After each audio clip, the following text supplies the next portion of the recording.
તો બીજો પ્રશ્ન છે સ્વાધ્યાય 6.2 નો કે બિંદુઓ E અને F એ કોઈ બે બિંદુઓ આપેલા છે આપણને E અને F એ ત્રિકોણ PQR ની બાજુઓ અનુક્રમે PQ અને PR પર આવેલા છે. બિંદુઓ E અને F બાજુઓ PQ અને PR પર આવેલા છે. ત્રિકોણ PQR માં બાજુ PQ અને PR ઉપર E અને F બિંદુ આવેલા છે એમ કહેલ છે આપણે.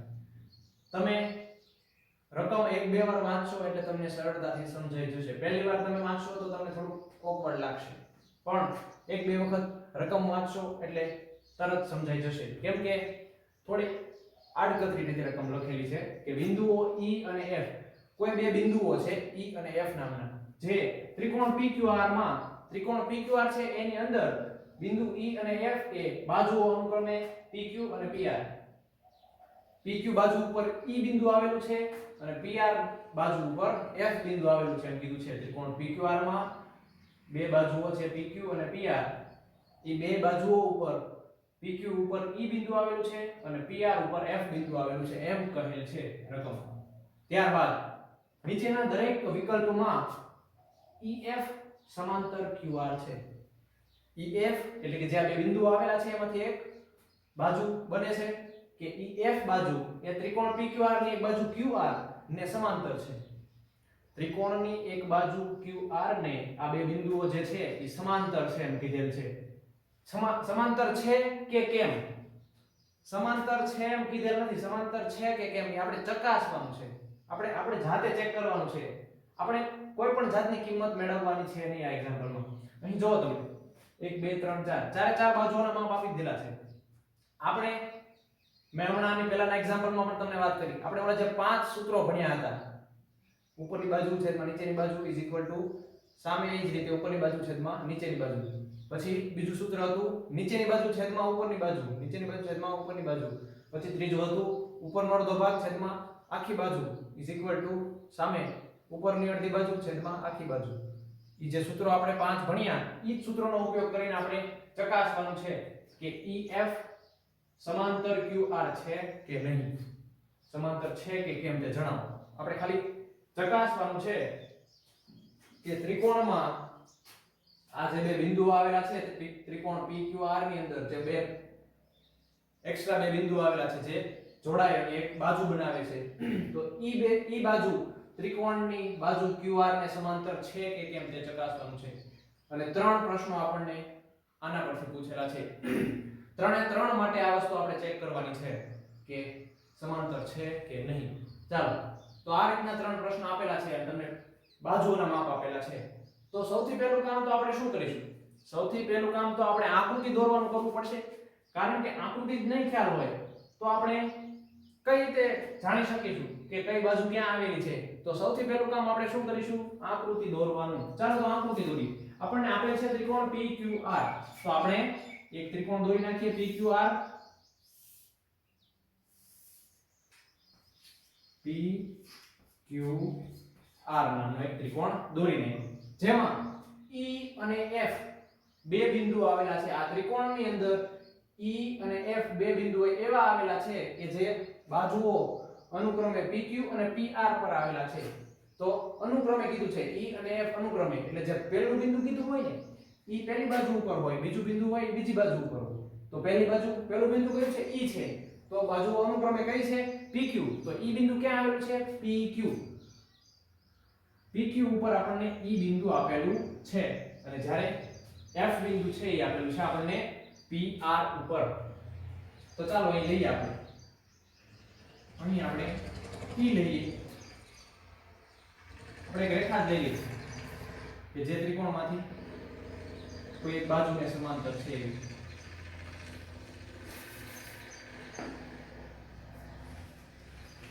PQ ઉપર E બિંદુ આવેલું છે અને PR ઉપર F બિંદુ આવેલું છે જે આપણને રકમમાં કહેલ છે.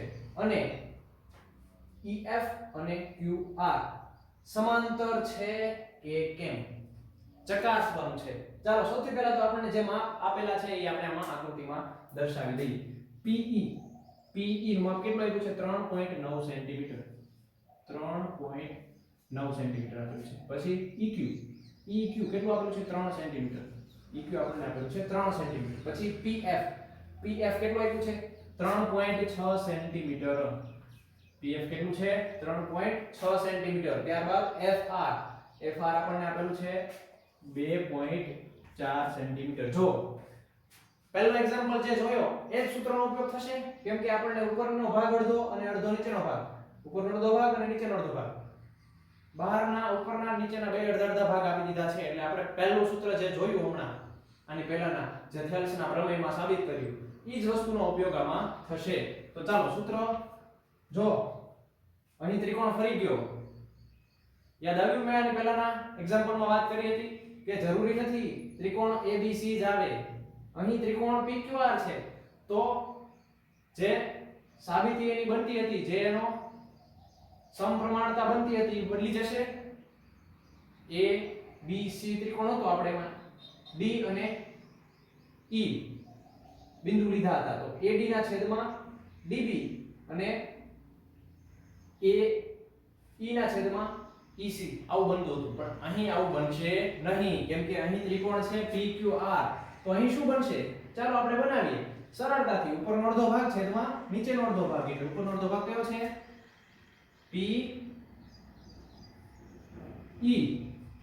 PE છેદમાં EQ is equal to સામેની બાજુ કઈ રીતે છે PF છેદમાં FR. આ બંને ઇક્વલ થવા જોઈએ. જો આ બંને ઇક્વલ થઈ જાય તો PF એ QR ને સમાંતર છે તેમ કહેવાય. અને જો આ બંને ઇક્વલ ન થાય તો EF એ QR ને સમાંતર નથી તેમ કહેવાશે. ચાલો આપણે ચેક કરીએ, કિંમત મૂકીએ. સૌથી પહેલા PE ના છેદમાં EQ ની કિંમત મૂકી અને સોલ્વ કરીએ. PE કેટલું છે 3.9 સેન્ટીમીટર છેદમાં EQ કેટલું છે 3. ચાલો પોઈન્ટ દૂર કરીએ સૌથી પહેલા, કેમ કે અહીં અંશમાં આપેલો છે પોઈન્ટ દૂર કરીએ તો છેદમાં આવશે 10 અને 3 m ના m. ચાલો છેદ ઉડાડીએ તો 3 ના ઘડિયામાં કયા ભાગ ચાલશે 13 તેરી 39 થશે. તો જવાબ આવશે 13 ના છેદમાં 10. PE ના છેદમાં EQ આપણને મળ્યું 13 ના છેદમાં 10. હવે PF ના છેદમાં FR માટે ચેક કરીએ. PF ના છેદમાં FR is equal to PF કેટલું છે 3.6 છેદમાં 2.4. પોઈન્ટ દૂર કરીએ 3.6 છે, એક અંક પછી પોઈન્ટ છે એટલે છેદમાં આવશે 10. છેદમાં શું હતા 24 2.4 એટલે પોઈન્ટ દૂર કરીએ એટલે એક અંક પછી પોઈન્ટ છે એટલે અંશમાં આવશે 10 કેન્સલ. 36 ના છેદમાં 24. ચાલો ભાગ ચલાવીએ. તો આવું તો આપણને આવડતું નથી. તો સૌથી પહેલા જો કોના ઘડિયામાં 36 અને 24 બંને આવશે. હા 12 ના ઘડિયામાં જો તમે 12 દુ 24 અને 12 તેરી 36 થશે. હા થશે. તો 12 દુ 24 12 તેરી 36. તો જવાબ શું આવ્યો 3 ના છેદમાં 2. તો અહીં તમે જો તો PE છેદમાં EQ અને PF છેદમાં FR બંને સમાન આવ્યા.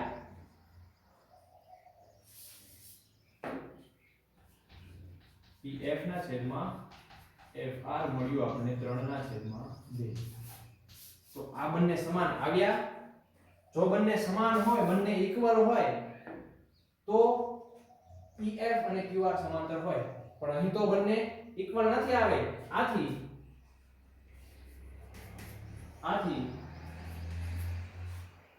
EF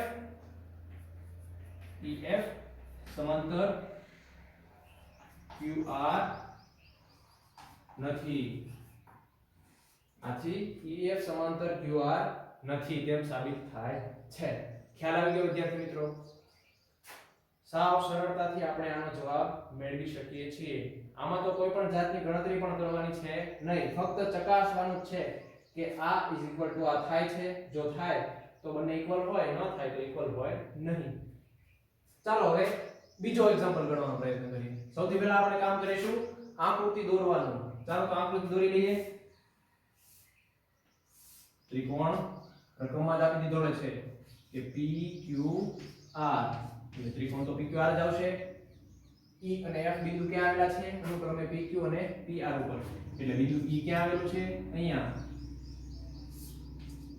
અને બિંદુ F આવેલું છે PR પર. આ રીતની આકૃતિ થશે. ચાલો હવે માપ ઉમેરીએ આપણે. PE આપણને કેટલું આપેલું છે? 4 સેન્ટીમીટર. QE એટલે આ કેટલું છે? 4.5 સેન્ટીમીટર. PF કેટલું આપેલું છે? 8 સેન્ટીમીટર. અને RF કેટલું આપેલું છે? RF આપણને આપેલું છે 9 સેન્ટીમીટર. જો આ સૂત્રનો ઉપયોગ થશે ફરી એક વખત આ જ સૂત્રનો ઉપયોગ થશે, કારણ કે આપણને ઉપરનો અડધો ભાગ નીચેનો અડધો ભાગ, એ જ રીતે સામેની બાજુમાં પણ ઉપરનો અડધો ભાગ અને નીચેનો અડધો ભાગ આપી દીધેલો છે. તેથી સૂત્ર ફરી એક વખત એનું એ જ આવશે કે ઉપરનો અડધો ભાગ છેદમાં E ના છેદમાં Q is equal to PF is equal upon PF upon થશે FR, જે આપણે આગળ પણ જોયું હતું. ચાલો હવે કિંમત મૂકીએ. PE ની કિંમત કેટલી છે? 4. આ રીતે પણ તમે ગણી શકો, ડાયરેક્ટ કિંમત મૂકીને પણ તમે ગણી શકો, અને વારાફરતી બંનેની અલગ અલગ ગણવી હોય તો પણ ગણી શકો. આપણે અલગ અલગ ગણીએ કારણ કે એમાં સાદુરૂપ આપવાનું છે, એટલે થોડી જગ્યાની ઓલી ન થાય અને આપણને સરળતાથી સમજાઈ જાય. એટલે આપણે બંનેના વારાફરતી મેળવવાનો પ્રયત્ન કરીએ. PE આપણને આપેલું છે 4, જ્યારે EQ આપણને આપ્યું છે 4.5. ચાલો સૌથી પહેલું કામ આપણે કરીશું પોઈન્ટ દૂર કરવાનું. તો 4 ગુણ્યા 10 છેદમાં એક અંક પછી પોઈન્ટ છે, એટલે પોઈન્ટ દૂર કરવા અંશમાં આપણે લખ્યા 10. ચાલો હવે જો 10 અને 45 બંને આવશે 5 ના ઘડિયામાં. 5 9 45 અને 5 દુ 10. તો આપણને મળશે PE ના છેદમાં EQ બરાબર 4 દુ 8 ના છેદમાં 9. ખ્યાલ આવી ગયો વિદ્યાર્થી મિત્રો કઈ રીતે આપણને મળ્યું? PE ના છેદમાં EQ. હવે એ જ રીતે PF ના છેદમાં FR સાબિત કરવાનો પ્રયત્ન કરીએ. PF ના છેદમાં FR. તો PF કેટલું આપેલું છે? 8. FR કેટલું આપેલું છે? 9. તો એમ સાબિત થઈ ગયું વિદ્યાર્થી મિત્રો. જો આમાં આપણને શું મળ્યું? 8 ના છેદમાં 9. હવે કઈ છેદ ઉડશે નહીં. તો PF ના છેદમાં FR પણ શું મળ્યું આપણને? 8 ના છેદમાં 9. આથી આપણે લખી શકીએ કે આથી બંને ઇક્વલ હોય. બંને ઇક્વલ ક્યારે થાય?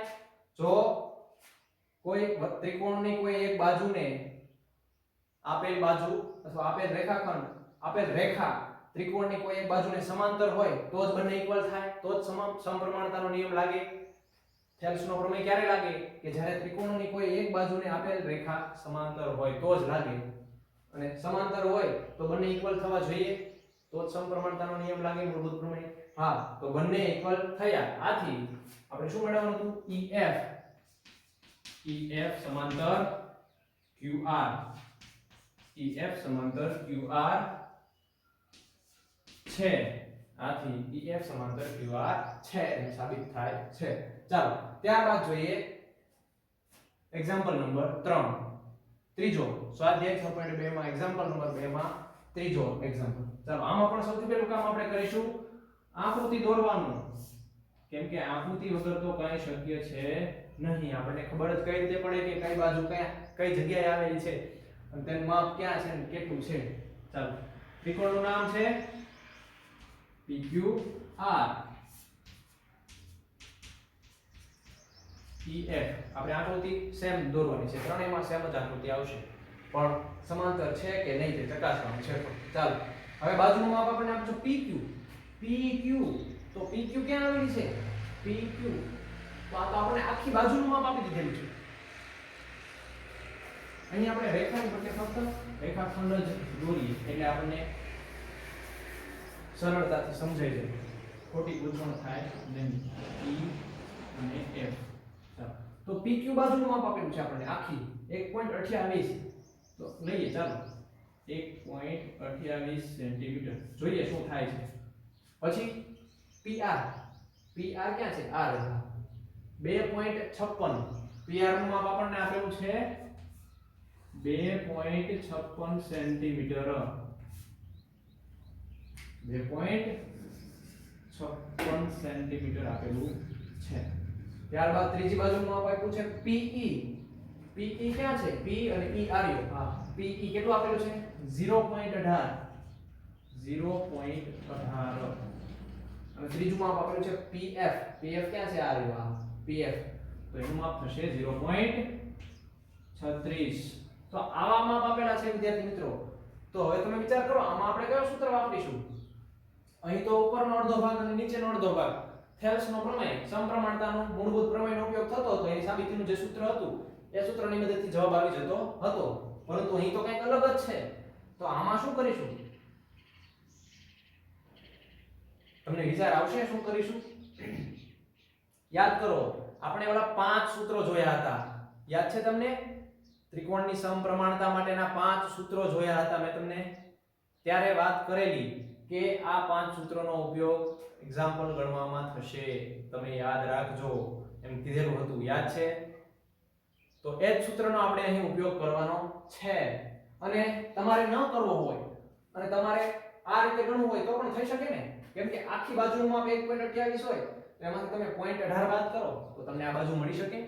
હા મળી શકે. આખી બાજુનું માપ 2.56 છે. અડધા ભાગનું માપ 0.36 સેન્ટીમીટર છે. તો 2.56 માંથી તમે 0.36 બાદ કરો તો તમને અડધો ભાગ મળી શકે. હા તો આ રીતે પણ આપણે ગણી શકીએ છીએ. અને જો એવી મહેનત ન કરવી હોય તો ડાયરેક્ટ સૂત્રમાં કિંમત મૂકીને પણ આપણે આનો જવાબ લાવી શકીએ છીએ. તો આપણે એ જ સૂત્રનો ઉપયોગ કરીશું. જે લોકોને આ રીતે ગણવો હોય એ લોકો એ રીતે પણ ગણી શકે છે કે PQ PE PQ માંથી આખી બાજુમાંથી PE બાદ કરશો એટલે તમને EQ મળશે. એ જ રીતે PR માંથી આખી બાજુનું માપ આપેલું છે 2.56 એમાંથી તમે PF બાદ કરશો એટલે તમને FR નું માપ મળી જશે. એટલે પછી આ જ રીત થઈ જશે. ઉપરનો ભાગ છેદમાં નીચેનો ભાગ ઇક્વલ ટુ ઉપરનો ભાગ છેદમાં નીચેનો ભાગ.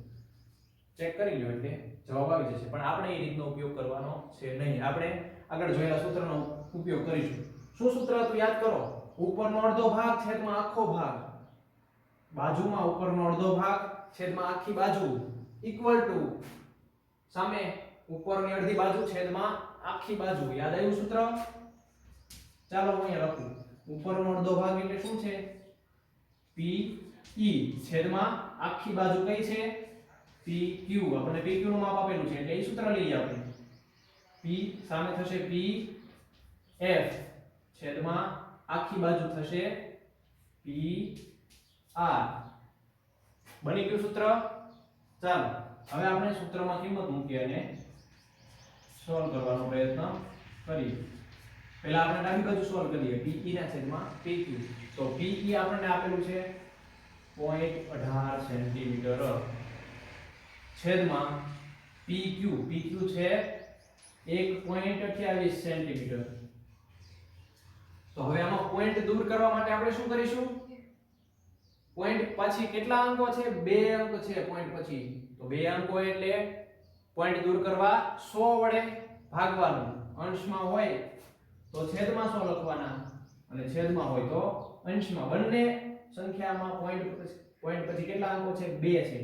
પોઈન્ટ દૂર કરીએ એટલે 18 ના છેદમાં 100 થશે. પોઈન્ટ દૂર કરીએ એટલે 18 ના છેદમાં 100. એ જ રીતે અહીંયા પોઈન્ટ દૂર કરીએ એટલે થશે 128 અને અંશમાં 100 ખ્યાલ આવ્યો. તો 100 કેન્સલ થશે. હા ચાલો હવે આનો ભાગ ક્યાં ચાલશે. તો આવું તો કઈ ખ્યાલ નથી અમને. તો અડધા કરી નાખીએ. જો 2 નો એકમનો અંક શું છે. 2 ની સંખ્યા છે 2 4 6 8 કે 0 એકમનો અંક હોય તો તેનો ભાગ 2 વડે તો ચાલે જ. 2 ની ચાલ યાદ કરો. તો 2 વડે 2 નો ભાગ ચાલશે. તો 2 માં ક્યાં આવશે 9 દુ 18 અને આ 64 દુ 128 થશે. 2 6 12 અને 2 ચોક 8 64.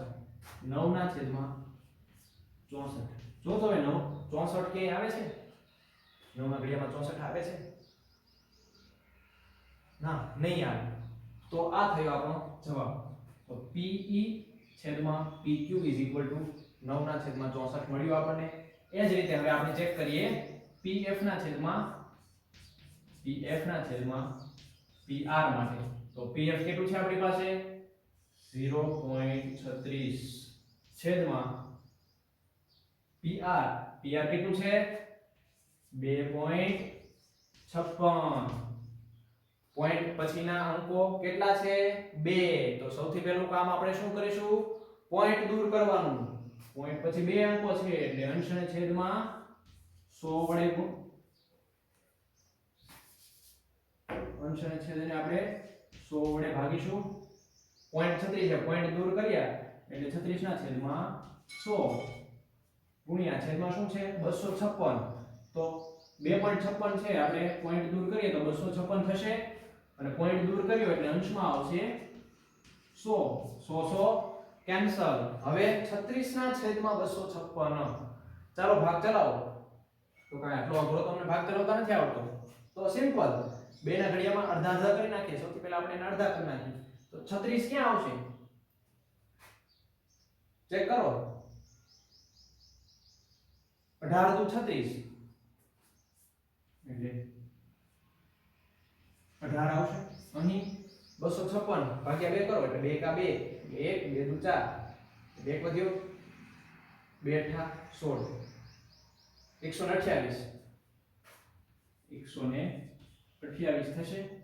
તો 18 ના છેદમાં 128 થયા. હજી એના ભાગ પડશે 18 એટલે જો અહીંયા હતા તે 18 ના છેદમાં 128 તો 18 એટલે 9 દુ 18 અને 64 દુ 128 એટલે આપણને મળ્યો જવાબ 9 ના છેદમાં 64. તો બંને કેવા થયા સમાન. તો આપણે શું કહી શકીશું એની પરથી કે EF સમાંતર QR છે. નીચે લખવાનું આથી EF સમાંતર QR છે તેમ સાબિત થાય છે. ત્રણ એક્ઝામ્પલ તમને સમજાઈ ગયા વિદ્યાર્થી મિત્રો. ચાલો ફરી એક વખત ઝડપથી હું તમને ત્રણ સમ સમજાવી દઉં. સૌથી પહેલા આપણે રકમ કીધેલ છે બિંદુઓ E અને F એ ત્રિકોણ PQR ની બાજુઓ અનુક્રમે PQ અને PR પર આવેલા છે. એટલે કે E અને F બિંદુ E બિંદુ PQ પર અને F બિંદુ PR પર આવેલું છે. આવા એક ત્રિકોણની આપણને રચના આપેલી છે જે આવો ત્રિકોણ બને છે. નીચેની દરેક વિકલ્પમાં એટલે કે ત્રણ વિકલ્પ આપેલા છે આપણને 1 2 અને 3 ત્રણ પ્રશ્નો આપેલા છે એક એક્ઝામ્પલ ની અંદર. તો દરેક વિકલ્પમાં EF સમાંતર QR છે કે નહીં તેમ સાબિત કરવાનું છે. તો તે સાબિત કરવા માટે આપણે સૌથી પહેલું કામ કર્યું આકૃતિ દોરવાનું. PQR એટલે આકૃતિ દોરી પછી આકૃતિની મદદથી આપણે સૂત્ર બનાવ્યું. આકૃતિમાં જે બાજુના માપ આપેલા હતા તે માપ પરથી આપણે એક સૂત્ર બનાવ્યું. સૂત્ર શું બન્યું PE ના છેદમાં EQ PF ના છેદમાં FR. સૌથી પહેલા આપણે ડાબી બાજુ સાબિત કરી કે PE ના છેદમાં EQ એટલે 3.9 ના છેદમાં 3 3.9 ના છેદમાં 3 એટલે પોઈન્ટ પછી એક અંક છે એટલે પોઈન્ટ દૂર કરવા માટે આપણે છેદમાં 10 લખ્યા છેદમાં 3 એમના એમ પછી છેદ ઉડાડ્યા એટલે 3 જો અહીંયા 3 ના છેદ છે આની સાથે 13 13 39 એટલે 13 ના છેદમાં 10 વધ્યા એટલે 13 ના છેદમાં 10 PE ના છેદમાં EQ એટલે 13 ના છેદમાં 10 મળ્યું. એ જ રીતે જમણી બાજુ માટે ચેક કર્યું PF ના છેદમાં FR. PF હતો આપણી પાસે 3.6 જ્યારે FR હતો આપણી પાસે 2.4. તો પોઈન્ટ છે જો બંનેમાં 3.6 છે અને અહીં છે 2.4 છે. તો બંનેમાં પોઈન્ટ દૂર કરવા માટે પોઈન્ટ દૂર કરો એટલે 36 થશે છેદમાં આવશે 10. અહીં 2.4 છે પોઈન્ટ દૂર કરો એટલે 24 ને અંશમાં આવશે 10 10 10 કેન્સલ. 36 ના છેદમાં 24 આવ્યું તો 36 અને 24 ક્યાં ભાગ ચાલશે તો 12 દુ 24 અને 12 તેરી 36 એટલે 12 કેન્સલ થઈ ગયા એટલે અહીં 2 અને અહીં અંશમાં વધ્યું 3 એટલે 3 ના છેદમાં 2. અહીં મળ્યું આપણને 13 ના છેદમાં 10 જ્યારે આપણને જમણી બાજુમાં મળ્યું 3 ના છેદમાં 10 સોરી 3 ના છેદમાં 2 એટલે બંને ઇક્વલ થયું નહીં. આથી EF સમાંતર QR નથી. આથી અહીં EF સમાંતર QR નથી. એ જ રીતે હવે જોઈએ બીજો સમ. બીજા સમમાં શું છે P બરાબર 4 આકૃતિ તો સેમ જ રહેશે P બરાબર 4 આપેલું છે Q બરાબર EQ બરાબર 4.5 છે PF બરાબર 8 છે અને RF બરાબર 9 છે આપણે એનું સાદુરૂપ આપ્યું પહેલા તો સૌથી પહેલું કામ કર્યું સૂત્ર બનાવવાનું સૂત્ર તો કે 4 બાજુનું માપ આપેલા છે 4 ભાગના તો આપણે પહેલા એક્ઝામ્પલમાં જે સૂત્ર લીધું હતું એ જ સૂત્રનો મદદથી આપણે આ એક્ઝામ્પલ સોલ્વ કરી શકશું ચકાસી શકીશું કે ઇક્વલ છે સમાંતર છે કે નહીં તો પહેલા તો ડાબી બાજુ માટે જોયું PE ના છેદમાં EQ PE ના છેદમાં EQ PE મળેલું છે આપણને 4 EQ આપણને આપેલું છે 4.5 4 એમ ના એમ 4.5 છે પોઈન્ટ દૂર કરવા માટે 45 અને અંશમાં આવશે 10 5 દુ 10 અને 9 પંચા 45 5 5 કેન્સલ એટલે 2 ના છેદમાં ઉપર 4 તો હતા જ તે ગુણ્યા 2 છેદમાં 9 4 દુ 8 અને છેદમાં 9 8 ના છેદમાં 9 એ જ રીતે P જમણી બાજુ માટે જોયું PF ના છેદમાં FR PF આપણને આપેલું છે 8 FR આપેલું છે 9 8 ના છેદમાં 9 આનું જે સાદુરૂપ આવ્યું એ જ આનો જવાબ આવી ગયો ડાયરેક્ટ કોઈ પણ જાતના સાબિતી અથવા સાદુરૂપ વગર ડાયરેક્ટ આ જવાબ આવી ગયો તો બંને કેવા થઈ ગયા ઇક્વલ થઈ ગયા બંને ઇક્વલ ક્યારે થાય જ્યારે બંને બાજુઓ સમાંતર હોય તો જ આ બંને ઇક્વલ થાય આથી EF સમાંતર QR છે એ જ રીતે ત્રીજા એક્ઝામ્પલમાં PQ નું માપ આપણને આપેલું છે 1.28 સેન્ટીમીટર PR નું માપ આપેલું છે 2.56 સેન્ટીમીટર P આપેલું છે 0.18 સેન્ટીમીટર અને PF આપેલું છે 0.36 સેન્ટીમીટર પહેલું કામ કરીશું આકૃતિ દોરવાનું આકૃતિ દોરી નાખી PQR સમાંતર બાજુ EF છે કે નહીં તે સાબિત કરવાનું છે સૌથી પહેલા આપણે જે માપ આપેલા છે દર્શાવી દીધા P મળ્યું છે આપણને 0.18 PQ આખી બાજુનું માપ આપ્યું છે અહીં આપણને ચારે ચાર કટકાના ભાગ આપેલા નથી આખી બાજુનું માપ આપેલું છે તો આખી બાજુનું માપ થશે 1.28 સેન્ટીમીટર અને અડધો ભાગ આપેલો છે આપણને 0.18 એ જ રીતે સામે PR આખી બાજુ આપણને આપેલી છે 2.56 જ્યારે PF આપણને આપેલું છે 0.36 તો અહીં સૂત્ર બનશે બીજું જે આપણે આગળ ઓલા 5 સૂત્ર જોઈ ગયા એમાંથી એક સૂત્ર બનશે કે ઉપરનો અડધો ભાગ છેદમાં આખી બાજુ અહીં પણ ઉપરનો અડધો ભાગ છેદમાં આખી બાજુ ઓલા 5 સૂત્રો પૈકીનું આ એક જ સૂત્ર છે જો તમને 5 સૂત્ર યાદ હોય તો તમે સરળતાથી આ સૂત્ર લખી શકો તો ઉપરનો અડધો ભાગ કયો છે PE ના છેદમાં આખી બાજુ એટલે PQ છેદમાં PQ સામે એ જ રીતે ઇક્વલ ટુ ઉપરનો અડધો ભાગ એટલે PF છેદમાં આખી બાજુ PR ડાબી બાજુ ચેક કરીએ PE ના છેદમાં PQ P કેટલી આપેલી છે 0.18 PQ છે 1.28 0.18 ના છેદમાં 1.28 સૌથી પહેલું કામ કરીશું આપણે પોઈન્ટ દૂર કરવાનું પોઈન્ટ દૂર કરવા માટે પોઈન્ટ પછી બે અંક છે એટલે છેદમાં આવશે 100 અને છેદની સંખ્યામાં પોઈન્ટ પછી બે અંક છે એટલે અંશમાં આવશે 100 અંશ અને છેદના 100 કેન્સલ એટલે વધ્યું 18 ના છેદમાં 128 9 દુ 18 અને 64 દુ 128 એટલે 9 ના છેદમાં 64 વધે એ જ રીતે જમણી બાજુ માટે ચેક કરીએ જમણી બાજુ કઈ છે PF ના છેદમાં PR તો PF આપણને આપેલું છે 0.36 અને PR કેટલું છે 2.56 તો 0.36 અને 2.56 પોઈન્ટ છે તો પોઈન્ટ દૂર કરવા માટે આપણે ફરીથી એ જ વસ્તુ પોઈન્ટ પછી જેટલા અંક હોય એકની પાછળ એટલા મીંડા લાગે તો પોઈન્ટ પછી બે અંક છે એટલે એકની પાછળ બે મીંડા એટલે 100 તો 0.36 ના છેદમાં 100 એટલે સોરી 36 પોઈન્ટ નીકળી જાય એટલે વચ્ચે 36 ના છેદમાં 100 અને 2.56 છેદમાં છે પોઈન્ટ દૂર કરશો એટલે અંશમાં 100 અંશ અને છેદમાં 100 કેન્સલ વધ્યું શું 36 ના છેદમાં 256 તો ક્યાં ભાગ ચાલશે બે વડે આપી 18 દુ 36 અને 128 દુ 256 એટલે બે કેન્સલ ઉપર વધ્યા 18 નીચે વધ્યા 128 હજી બે વડે ભાગાશે 9 દુ 18 અને 64 દુ 128 એટલે 9 ના છેદમાં 64 તો ડાબી બાજુ અને જમણી બાજુ બંને કેવી મળી સમાન મળી આથી EF સમાંતર QR છે ખ્યાલ આવી ગયો વિદ્યાર્થી મિત્રો સાવ સિમ્પલ રીતે આપણે સમ સોલ્વ કરી શકીએ છીએ જો આપણને સૂત્રો યાદ હોય અને ફેલ્સનો પ્રમેય યાદ હોય તો આપણે સાવ એટલે સાવ સરળતાથી આપણે આ બંને એક્ઝામ્પલ સોલ્વ કરી શકીએ છીએ તમને આ એક્ઝામ્પલમાંથી 2 માર્ક્સમાં પૂછી શકે છે કેમ કે એક પ્રમેય પૂછવાનો છે અને બાકીના 2 માર્ક્સ બાકી રહ્યા છે તો 2 માર્ક્સમાં તમને આવડો મોટો ન પૂછે કદાચ 1 અને 2 આવા 2 એક્ઝામ્પલ પૂછી શકે ને પેટા કોઈ કઈક રકમ આપેલી હોય જેમાં 2 પેટા એક્ઝામ્પલ હોય આવી રીતે 2 માર્ક્સમાં પૂછી શકે અથવા તો એક માર્કની ખાલી જગ્યા જે આપણે સ્વાધ્યાય 6.1 માં જોયું એવું પણ પૂછી શકે અથવા તો 2 આકૃતિ આપી હોય અને એમ કે એકરૂપ છે સમરૂપ છે કેવી છે ચકાસો એમ પણ પૂછી શકે કોઈ પણ રીતે પ્રશ્ન પૂછી શકે છે આપણે બધી જ રીતની પ્રેક્ટિસ કરવાની છે જેથી કરીને આપણો એક પણ માર્ક્સ કપાવવો જોઈએ નહીં ત્રિકોણ ચેપ્ટરમાં 6 માંથી 6 માર્ક્સ આપણે આપવા જોઈએ કારણ કે સાવ એટલે સાવ સરળ ચેપ્ટર છે આ ચેપ્ટરમાં એક પણ માર્ક્સ આપણા કપાવવા જોઈએ નહીં. ચાલો આજના લેક્ચર માટે આપણે આટલું જ રાખીશું. નમસ્તે.